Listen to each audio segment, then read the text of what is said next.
Мына жалған өмірде біреуіміз күресеміз, шындық іздеп шыңға жүреміз.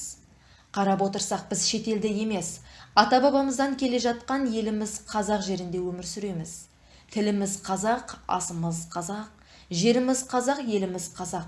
Тұратыны да көбі қазақ, қорлықта тек қазақ, жылайтында тек қазақ. Басшылықта отырғанда қазақ, орындамай істіде отырғанның бәрі қазақ. Сонда дейік, мына қазіргі заманда, техника дамыған заманда, аз ғана жалған өмірде қазақ қорлық көруі тиіс пе? Қазақ қазақтан басқа кімге керек?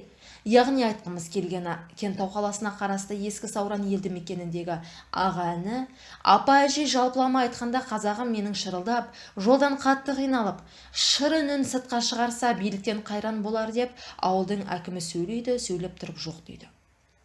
Бұл ауылға ештеңе, қанша шыр етсең де істелмейді деп халықтан болашаққа деген үмітін сөндірген ауыл әкімі неге ол жердің тұрғындарының өз бауырымыз қазақ екен түсінбейді? Неге халыққа жылы сөзін айтып, бүгін болмаса ертең, ертең болмаса бірсі күні деп жылы сөзін айтып, халықтың рахымын алғысын алып кетпейді?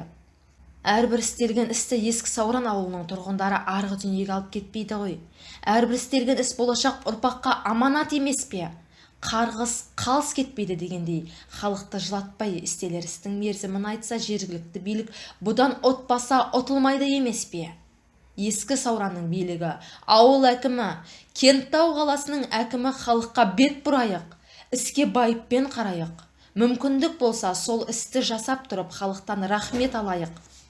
Тарихи Ескі Сауранды болашаққа сақтап қалайық. Сайға су келген жағдайда қазір былай енді астымен өте береді ғой балдар. Қазір мына жерде мындай болып тұр.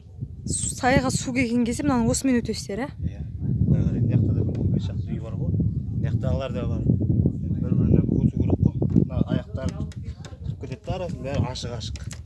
Қазір үлкен адам өзіңіз зорға жүріп тұрсыз ғой.